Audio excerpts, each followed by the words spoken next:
আগামীকাল আমাদের সকল বিশ্ববিদ্যালয় ও জেলায় জেলায় অনলাইন অফলাইন প্রতিনিধি বৈঠক হবে এবং বিকাল 6টায় আমরা আমাদের পরবর্তী কঠোর কর্মসূচি নিয়ে একটি প্রেস ব্রিফিং করব।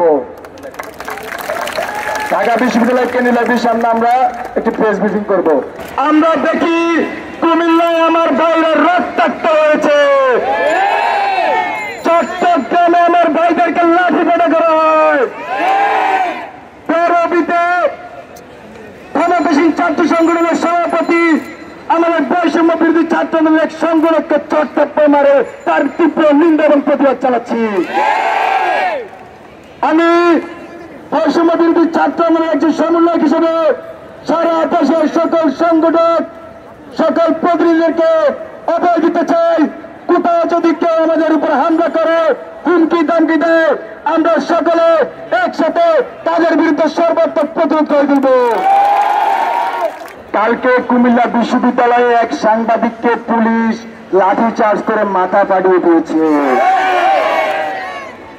আমরা দেখেছি শাহবাগে এক আমাদের সাংবাদিক বন্ধুর উপর এক আততায়ীরা আক্রমণ করেছে।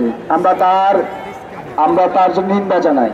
আমরা দেখেছি আমরা বিগত 11 দিন খুবই শান্তিপূর্ণভাবে আমাদের আন্দোলন চালিয়ে গেছি, কিন্তু গতকাল সকাল থেকে বিভিন্ন মহল থেকে হুমকি ধমকি আসছিল। সেই হুমকি ধমকির প্রেক্ষিতে আমরা ক্যাম্পাসে দেখি ছাত্র এসে ভরে গিয়েছে।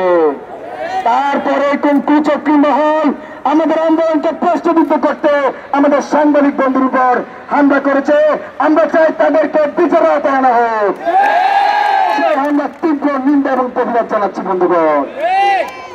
তারও সাথে আমি সরকারকে আহ্বান করছি, আমাদের যে সহজ সরল এক দফা দাবি বৈষম্য নিরসনে, সকল বৈষম্য নিরসনে সংসদ আইন পাশ করার মাধ্যমে কোটাকে ন্যূনতম পর্যায়ে নিয়ে আসার সেই আহ্বান যেন সরকার আমলে নেয়।